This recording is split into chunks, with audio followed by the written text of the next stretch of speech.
I wanted to give you a new tour of my new childcare space. Prior to this, I was having everything, all of this furniture and all of our materials up in our small living room. And it worked out fine, but just juggling the going back and forth to the kitchen and the outside, it just made a lot more sense to have everything in one room. So this has been really nice, just having this extra space, and I'll just kind of go over some of the tips I have to creating a nice calming preschool and childcare environment. So one of the basic rules that's good to follow is when you're looking for furniture, look for stuff that's either wood, white, or neutral in color. So that could be like this taupe color or gray. You can incorporate natural wood or finished wood, but if it's light enough to like a white color, you can see the dirt, clean it off easily. Everything looks nice and clean, but it just feels like a calming background. And then when you swap it out with your different themes, like right here, we've got our garden theme happening. It's just really easy. I can take what we had in our previous theme and just easily switch that out for our new theme. And having this kind of generally neutral background, I can rearrange things a little bit, but it always can be changing to the kids' interests. So these are nice. They're from IKEA, and it offers just good storage. In this storage bin right here, I've got some of the little baby accessories and toys. Those are from Melissa and Doug.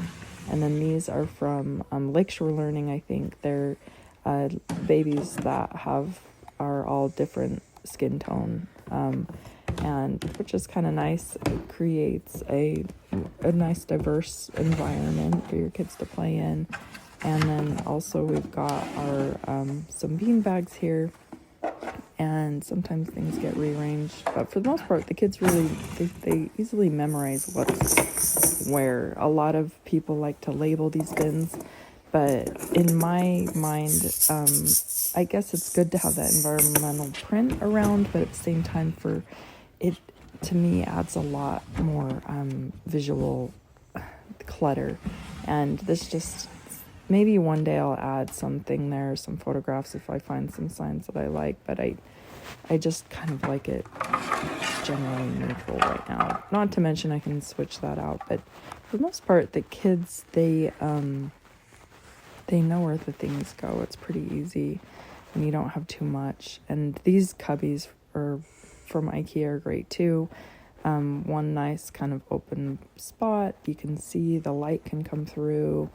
They're easy to clean. They're low. That's another general rule you want to follow. Any photos or artwork you might have it low so the children can see it, not up high where you would see it.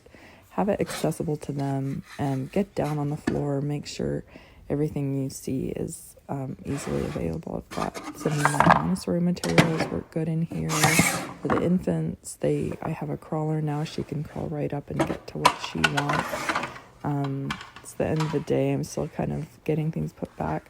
Love having the train table here. It's sort of like, I love it and I don't love it, but in the end we use it a lot. I can use it for table activities. I can put our sensory bin on top of that.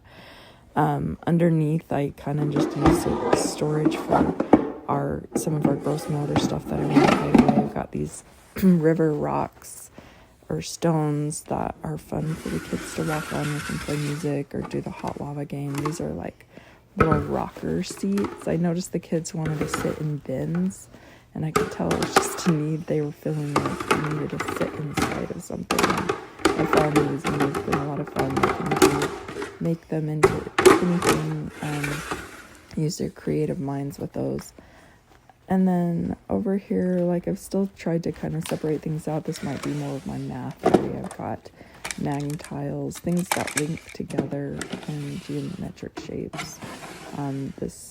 So this is the trains. This would go over with the train table. And then I've got these pegging things. These are a classic. All kids just intuitively know how to use that. Those are a good thing to always keep out. And then a little bit of science.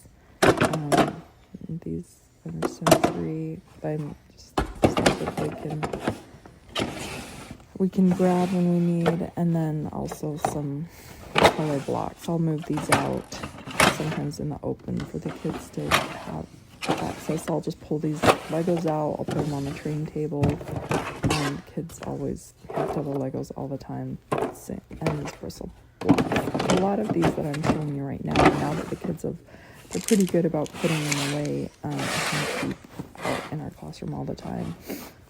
This latch board, all the kids love working on that.